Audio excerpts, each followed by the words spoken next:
welcome to the First Look Seminar. And Gino Bacola, we're going to do a little Santa Anita Pick 5 preview. But oh boy, do we have a lot going on this weekend, all the way through Monday, Memorial Day, even into Monday night, Gino. There's a lot going on here at the Great Race Place. Yeah, the card just came out a little while ago for Monday, 11 races, and there are 3 graded stakes races on Monday, 2 graded stakes races on Sunday, 5 stakes races on Saturday. We're going to talk about a few of them in the late pick 5, all focusing in on the Calbred and Cal Sired horses. But it's a big weekend as far as the events at Santa Anita.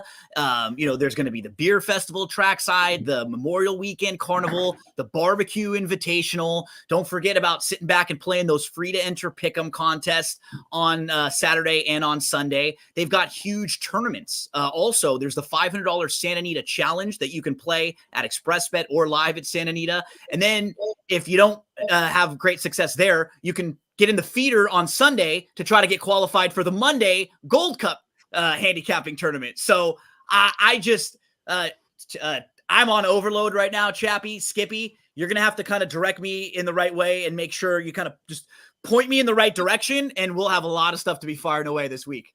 Well, Skip, as Gino mentioned most of it, but then, of course, on Sunday, the Corgis, which is everybody's favorite, and we load them in for that, of course. And then Monday, after the races, the Folds of Honor Poker Tournament, which we always play in every year, Skip, and what a great time that is. Yeah, no, such a great time. It's such a great weekend and a holiday that's one of my favorites. Memorial Weekend, we'll never forget about those soldiers that fought for our freedom and lost their lives.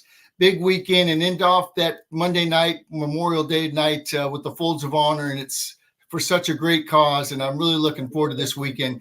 The weather should be great. I think it's going to be a little nicer Saturday, Sunday, Monday, but it's not going to be too hot because we got this marine layer, so it's all good. Yeah, of course, Skip Rain's bringing in a little weather update, Gino, on the slide there before we get started. I know Dave Weaver's excited, right? Dave's always like, that's one of his favorite things of the year. Dave gets really pumped up for the poker tournament. So anyone that I'll give you a little tip if you knock Dave out of that poker tournament too, just for some. Dave will have a bounty on his head as he does, always, and he won a bracelet, so he's very proud of that. He'll be wearing it. I go the other way. Dave and I are the types of guys that when he wins, he shares the love, and I do the same thing. So you know what? I'm on Team Dave. Go ice cold Weaver. Good luck. If Skip and I make it to the final table, we'll be very happy. I'm good with that. I haven't made it quite there yet. Last year, very close. For me. But, yeah, Chappie, you have a chance. I have zero chance. I'm the worst poker player ever. I just do it, because it's so much fun and for such a great cause. But I try to, bluff everybody. They could see right through me. So I'm the worst. There's plenty of auction items, and just to name a couple of them, but Skip always donates 4 of the tickets for the Kings game, which are just the best seats in the house, of course. And then, of course, thanks to our buddy Eric Silva and the Chargers, we've got 4 VIP seats to a Charger game that's in the SoFi Club at SoFi Stadium, which is incredible. So that's just to name a couple. So like you said, it's great time, and there's plenty of racing. The fields are terrific all weekend. We were just talking really about good races. So, quality and quantity, right? We get some early on the card tomorrow. You get to see the Chosen Brawn, who's one of the cooler horses in racing, and they put the races that look like they might be a little more formful in the early part of the card, and the late 5 that we're going to look at right now, really solid fields. Right. Absolutely. Like you said, early in the card, especially just to see the Chosen Brawn, who's become just a machine, and even a horse like Kings River Knight, who's become really a win machine as well. So, but for us, it's time to make some money, gentlemen. This is, as Bruce Finkelstein would say, Skip, this is the bankroll builder for the whole weekend. But Yes, we're going to start we're going to go to the late pick 5. So it's Santa Anita, late pick 5, and we're starting off in race 6. And that would be a mile on the turf, the Franz Valentine, Gino. And which way you looking here to start us off? Couple horses that'll definitely be in the pick 5 for me. Thought just there was a lot of speed on paper in this race too. From the inside out, you have Carmen Miranda, who you figure is going to go stretching back out with that inside position. You've got Sneaker, who I don't think wants to be too far out of it. You've got Tam's Little Angel, who's coming out of a sprint race. Medea is a little bit more of a tracker, but Stay and Scam for sure and being hooked way out wide. She's definitely the class of the field, no doubt about it, but she may have to work a little bit hard in here, either to get the lead or be hooked, a bit wide. Others that I like, the 3, who is probably one of the more true in this race, Abita. She's really interesting. Just look at her recent form overall. You know what you're going to get from her. She's going to come launching. She actually faced Open Company last time out. It's kind of a lateral move. She had a brutal trip last time, just absolutely brutal. She was buried behind horses. She was only about 3 lengths off or so. She had to kind of back off, and she was last. She was mid-stretch. She was still about 3 lengths off, and she just flew late, and she had a huge gallop out. So I definitely wanted her. And then, I always have to make sure I send the message to Phil D'Amato and Nick Alexander so they could enter Rose Dawson, so I could go, ooh, I can get my little singing in with Beyond. This is one that, if I'm projecting this race to be one where horses come from off the pace, she's actually a little bit sneaky too. Her form's a bit muddied up as of late. She has a couple races, though, where she comes from way out of it that are really impressive. And I hope that's just going to be the case with her. Take her way back and come running. Diha, to me, like the really, really honest horse that you just sort of know you're going to get a good trip from her. She cuts back. She makes a lot of sense. She chased the lone speed winner, Henny's Crazy Train, last time out. So those 3 will definitely be in the mix to me. And then everybody got to figure out what you're going to do with Stay and Scam. In a situation like this, if I'm going a little bit deeper, I'm okay with trying to beat a horse like that and then moving on. I get knocked out, I come back in the next race, I play something else. If I'm going to go 3 or 4 deep, I probably shouldn't use her. I should just single one or the other, because she's probably going to be a really short price here.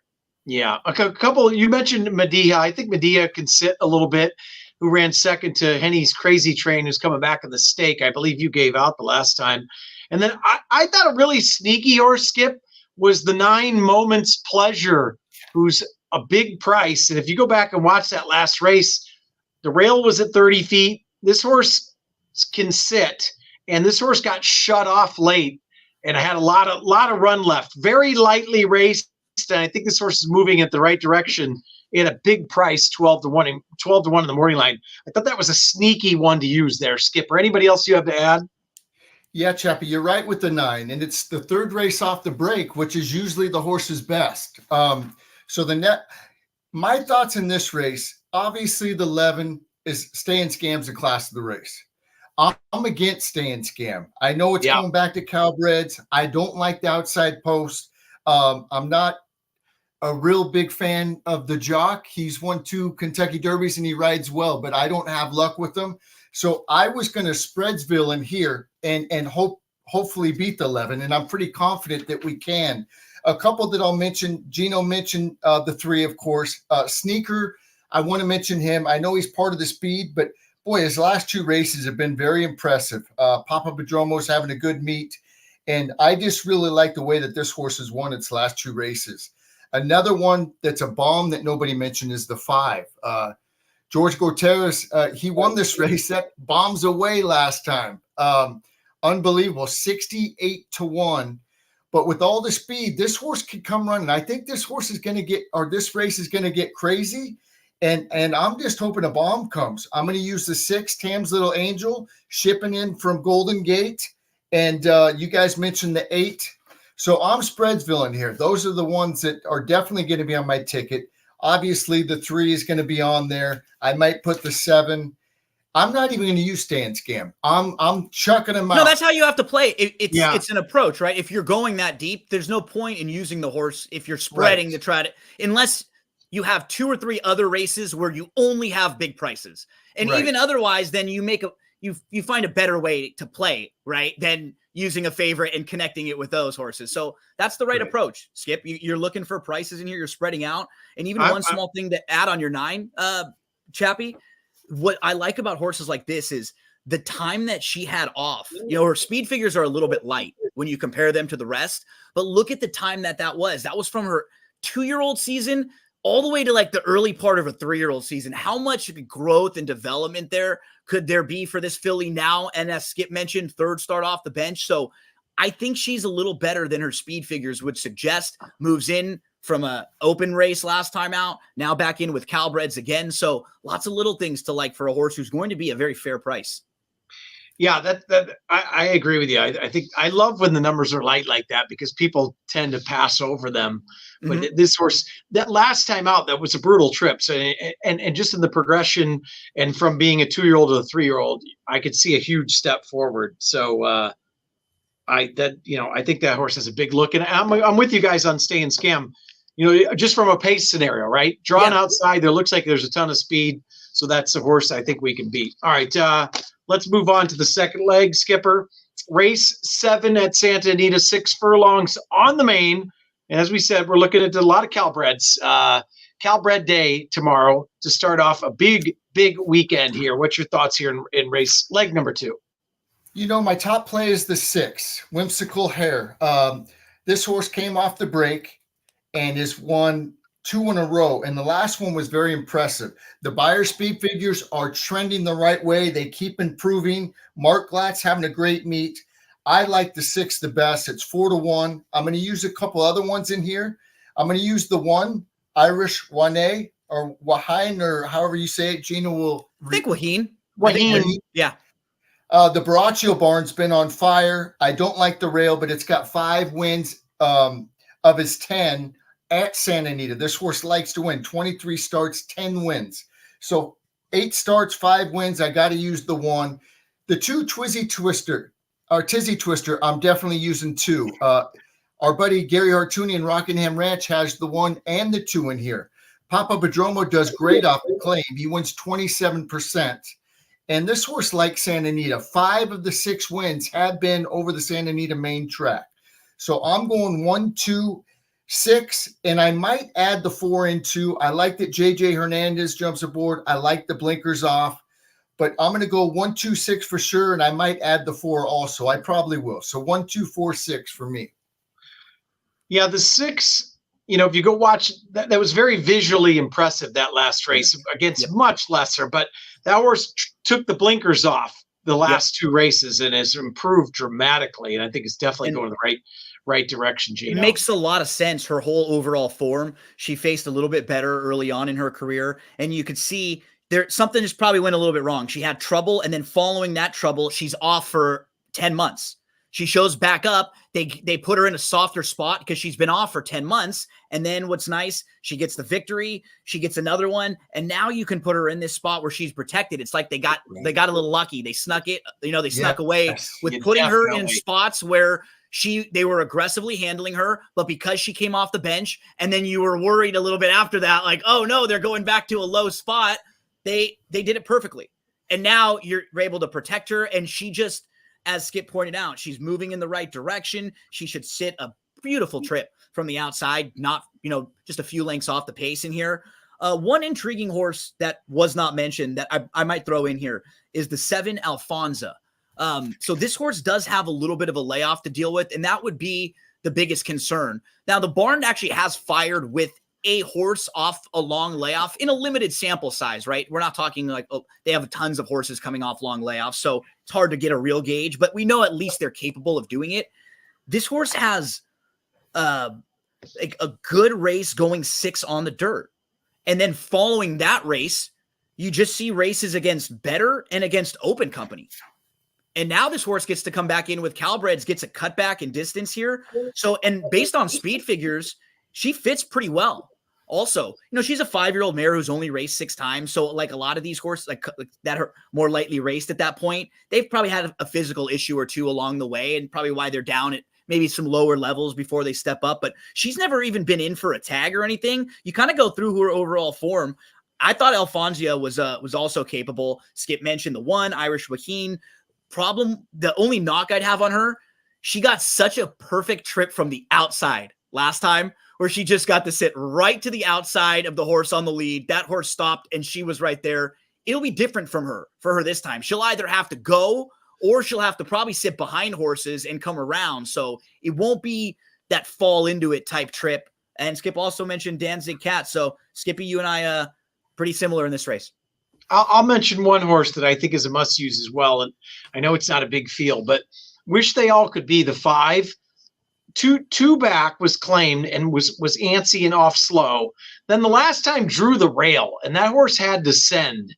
This horse can sit off the pace a little bit, really likes Santa Anita, has been in the money, 6 of 7 tries, and Hector Palma's having one heck of a meet. So I think going from the rail to the outside, basically having excuses in the last 2 races, I don't overlook the 5 in there as well. So quite the interesting first 2 legs here to get us started. I think there's, we almost had a carryover day. The pick 6 paid 23 grand. There were only 3 horses paying in the last leg. It looks like the later part of tomorrow's card is should pay. This next race we're going to talk about right now, the 8th, is really tough. Yeah. I'll start us off here because we're going to use some different horses. I'm going to make a case for a little bit of a price here, and that in race 8, the 3rd leg, the Snow Chief, is the 4 2x4 at 6 to 1 on the morning line. If you go back and watch this race, this horse kind of got stuck and really rolled late. And I think this horse has another, I guess I'm on the Craig Lewis train. I was on was it the Craig Lewis I had the last couple races back? This is actually my top pick here. Flew home late to run second. And I think I'm looking also at the value, right, Gino? So there's a couple of them that are right together, but I think this is a horse of the ones that ran together. If you go back and watch the replays, several of them came out of that same race at 6 to 1. I'm not going to single here, but I'm going to put some win money on 2x4, Gino, as my top play. In watching his races, I always kind of felt going longer on the turf was what visually he looked like he wanted to do. It's kind of funny because breeding wise, it's sort of the opposite. Like he would be a little bit shorter, but I have no knocks on him. This is a really tough race. Why it's so tough is because you just don't have horses that have experience or success going 1 1/8 on the turf. That doesn't mean a lot of these horses can't do it, but you have horses like the one Shady Tiger, who's 5 to 2. He's never been farther than 6.5 on the dirt. And he's going to go from 6.5 on the dirt to 1 1/8 on the turf, which is crazy, right? But it's funny. And he's the morning line favorite. But it's funny. And it's funny because I'm telling you that's crazy. And the horse who I actually made my top pick is a horse doing the exact same thing, but just at a way better price. And that's the 8 Final Storm, who's also taking a big stretch out. But it's funny, in watching his last couple races, he, to me, looked like he didn't have that like real immediate turn of foot, which those are the horses that I think like the shorter distances and may not want to always just stretch out. And, oh, yeah, they came running late. They're going to be better going longer. This horse looks like he will be fine going longer. His dam won going 1 mile on the turf. He has 3 siblings. 2 of them were winners, and both of them won going long. So all of his family won going long. And now he's the second start for the D'Amato barn, and they're right away going, okay, yeah, let's go along with him too. So I think there's enough of that here with him. 3rd start of the form cycle, 2nd start for D'Amato. When he faced Shady Tiger before, it was before a little bit of a layoff for him, and he also had some trouble that day. So I think you can look at that race and maybe say, yeah, there were some reasons why he may not have run up to his par. He's training really well to heading into this. I thought the measuring stick for the race was Curlin's Chaos, just because we know for sure he can go long on the grass.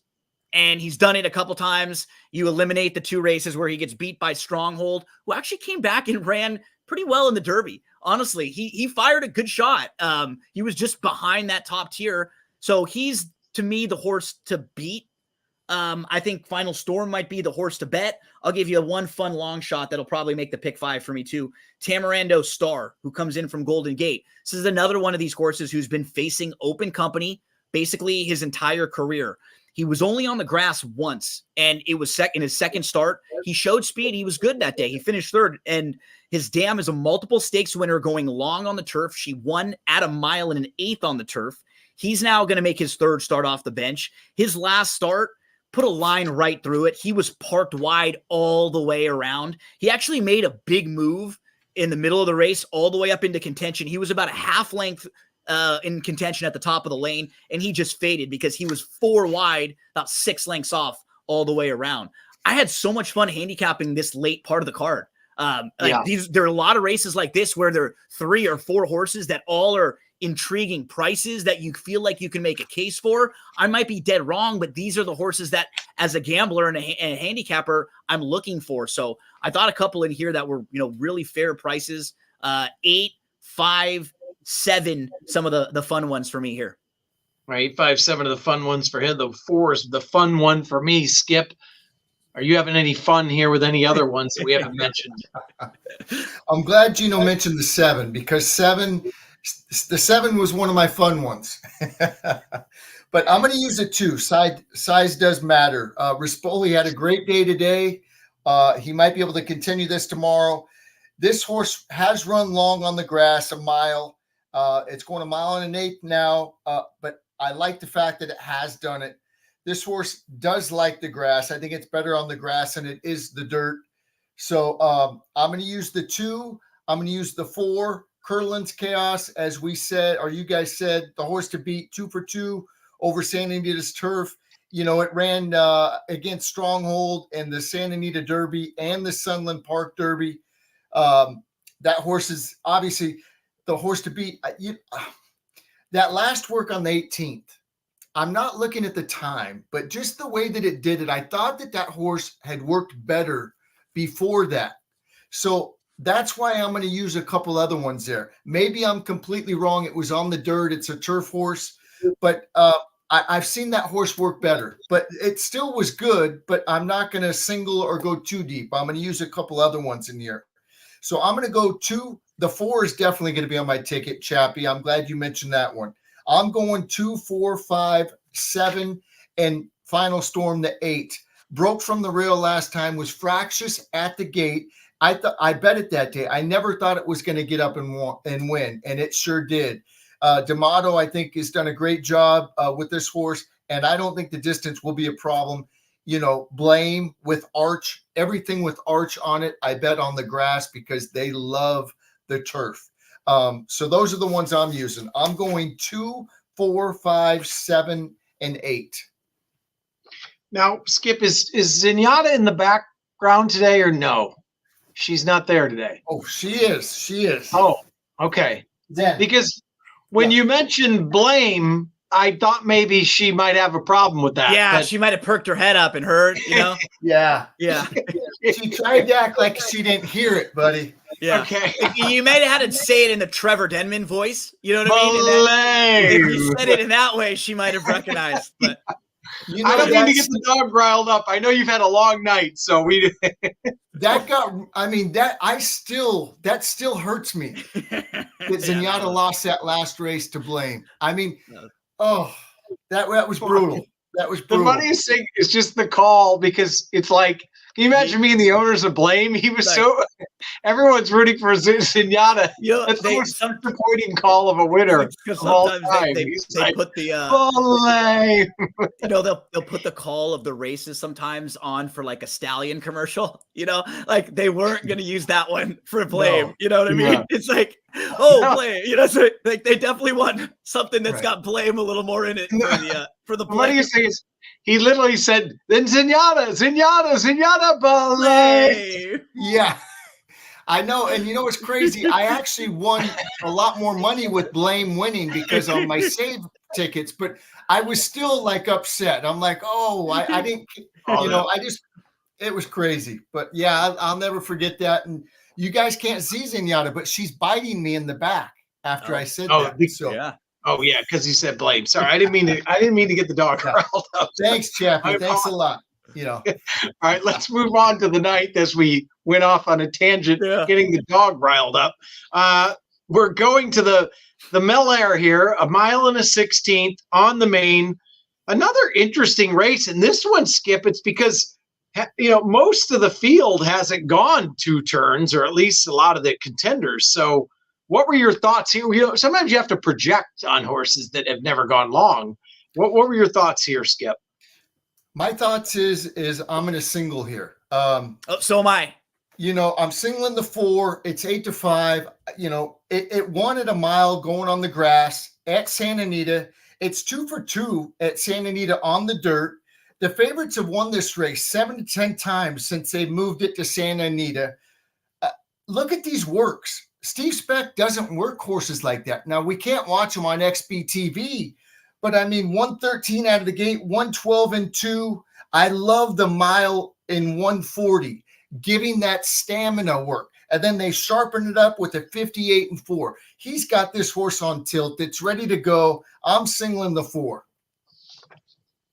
Chino? Yeah, so a different single. Though I had a hard time getting away from the very logical horses in here. The 4 who Skip mentioned, the 1 Safa, and the 7 Roberta's Love, to me, I thought really kind of stand out. If I was going to get really crazy, I tried to build a case for Madison Ray just because the horses had success going long. Both times I thought were decent races going long. I'm going to single the 7 Roberta's Love and hope she can just run away and hide from the outside. You know, she had to deal with pressure to the outside, put that horse away, kicked clear. Now she's going to stretch out. She has 3 winning siblings, 3 siblings to race, and all of them won at a mile. It's another horse who, as you pointed out, Chappie, we're projecting for a lot of these horses. On paper, she should be fine going a little bit longer. I like that she's drawn to the outside, so if somebody else does go crazy, maybe the 2 or the 3 or the 4, even any one of these horses want to go, she can sit. Her preferable trip, I think, going longer would be on the lead here, but she's drawn well. She's in the very capable hands of Hernandez here, and I will probably single her in here. And yeah, we'll go our separate ways in this race, Skippy. We had a lot of similarities, but this is where the Red Sea will part. You're right. I just, it was back and forth, but then when I saw it, then Grand Slam Smile, I don't mean to get back to it, but the 2 best races have been over the Santa Anita dirt. She's nice. I've no knocks on her. Zero. Right. I mean, the reason why I'm looking to the outside is the more recent form, and I'm hoping she just is in front of her.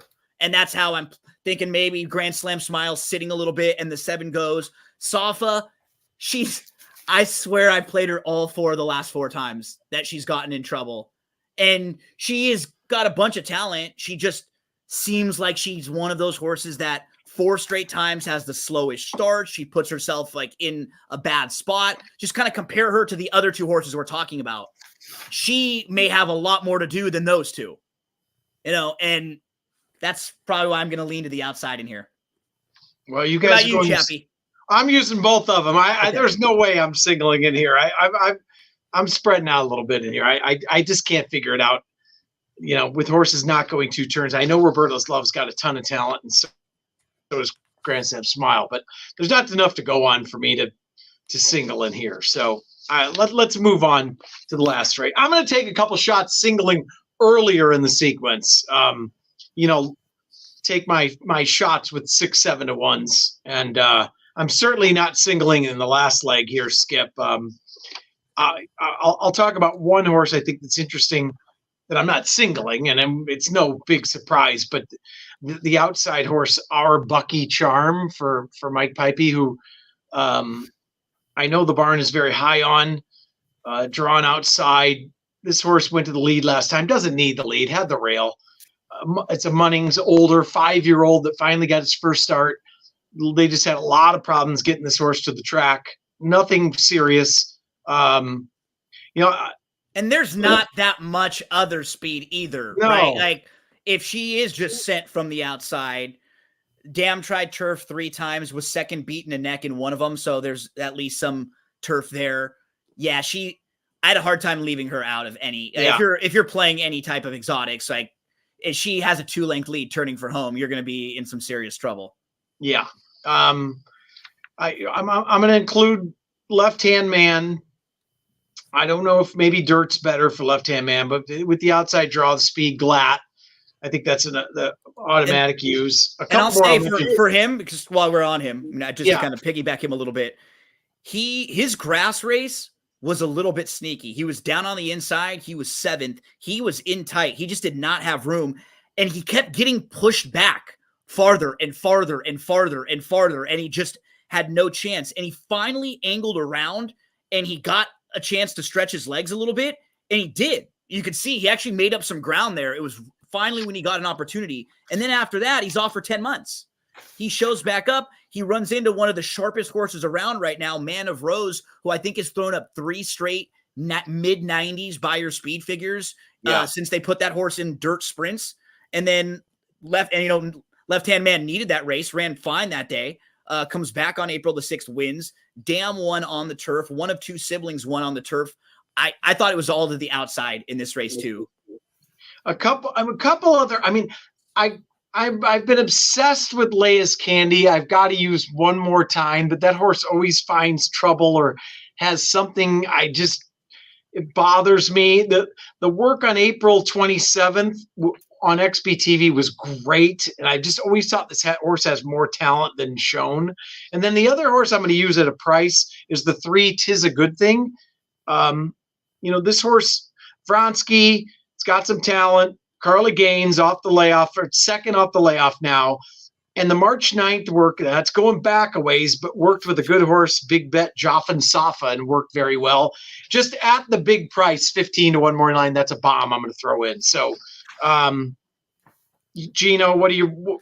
Who else you got in there? The 2 maybe if you're deep. So I singled in the last. So I've got. If you have a single somewhere, you probably have some room to use a few at least. The 2 would be an interesting one. Who actually 2 starts back was like a fine third in a pretty similar spot, right down the hill. We always talk about the horses who have that success down the hill or who run well. So wouldn't be a shock to see that one right back. And then even the 9, Eddie's Last, just kind of fits here. This horse is proven at 6.5, just not down the hill. Right. And is now going to go 3rd start of the form cycle. Look at the last 5 races, all sprinting on the turf. They're all pretty solid. You can't really knock any one of them. So this was a challenging race too. And the whole sequence was you just got to one or two spots. You got to take your stands with the horses that you really like. You have to shorten up in 1 or 2 of these races. But honestly, we've done these for a while. This is one of the better late parts of the card that they've had all meet long since the start of the year, like 5 months. It's really that kind of challenging. There are so few horses where you really feel like, yep, I can single this horse, or I can only go 1 or 2 deep here. I had a blast looking at the sequence. Skip's yelling at us because we haven't mentioned Moon Ice yet. I can feel it. What are your thoughts, Skipper? I'm going to use a couple in here. The 3 is definitely going to be on my ticket. I think this horse is better on the grass. That last race coming off the break, it was terrible. It, had a little trouble, but I loved it going back to the grass. So 3 is going to be on my ticket. Another bomb I'm going to use is Uncle John, number 4, 20 to 1. I like this horse. Peter Urton trains it. Talamo jumps aboard, training well. Moon Ice is going to be on my ticket. And then the 2 outsides, Left Hand Man and Arbucky Charm. The one that I'm questioned about that I might add if the ticket isn't too big is the 9, Eddie's Last. But 3, 4, 7, 10, 11 for sure, and maybe the 9, question mark. By the way, I don't mean to rub it in, but I just thought of this. Last week, you guys had some good picks. I warned you both to toss that Miss Lizzie at your own peril. Yeah, you did. You did. Yes, you did, buddy. I think that cost both of you the pick 5, didn't it? It definitely cost me that one. It did. And I ended up throwing it in late, but I still didn't hit the pick 5 because I played it a little bit different. I played a couple tickets. The ticket that I used, I missed earlier. Yeah. Or I missed one of the legs. I can't remember, but I singled to start. I was 5 deep in the last leg. I don't think any of us liked that last leg, and they were all paying giant. It paid almost $7,000. That was that D'Amato horse who was 0 for 10, right? I couldn't have got there. No. Yeah. So I was licking my chops. What's that? That was, buddy, you did good. That was a very good, and I'm glad you brought that up and kind of tooted your own horn. That was good. I like that. I just thought of it because that was down the hill also, and I really did like that Miss Lizzie, and that horse exploded late. But that horse does that. I mean, I bet that horse a few times, and once you said that, I kind of remembered. I'm like, how did I not mention Miss Lizzie? That's why I got to use it. Unfortunately, I missed anyways. But yeah, that Miss Lizzie sits back and makes a run and finishes strong. She's got a nice stride on her. Yeah. Well, let's hit it this week, and then we've got plenty of good racing to come Sunday and Monday. And of course, like we said, so much going on.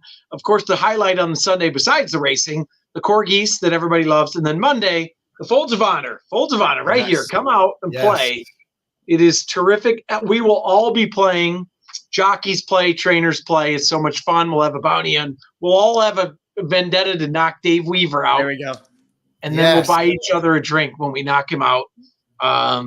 So Gino, you're always the best telling everybody exactly what's going on, but so much going on all weekend. I think we have 10 stakes races coming up over the next 3 days at Santa Anita, 5 Calbred stakes races tomorrow. Sunday, we have 2, and then Monday, 3 graded stakes races there. Gold Cup Day. Don't forget about those huge tournaments. Saturday, Sunday, Monday, you have big tournaments at ExpressBet.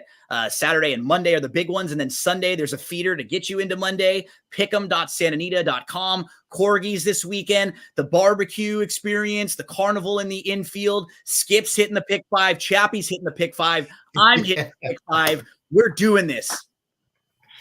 I love it. I got a great feeling about this weekend. I'm telling you, I really do. And we're going to finally give out a winning pick 5 on this show. We've been so close with the coast to coast and the Santa Anita pick 5s and the pick 6s.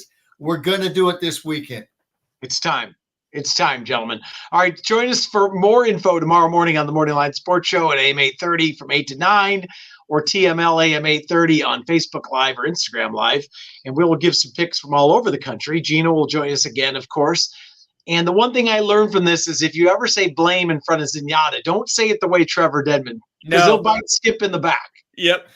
Yeah. All right, thanks for joining us. Good luck, everybody. And we'll talk to you again next week. Have a great Memorial Day weekend. Come out to the Great Race Place. There's a lot going on, and then we'll end it off with the big poker tournament for a great cause. We'll all be playing. We'll all have a drink together and have some fun. So thanks, gentlemen.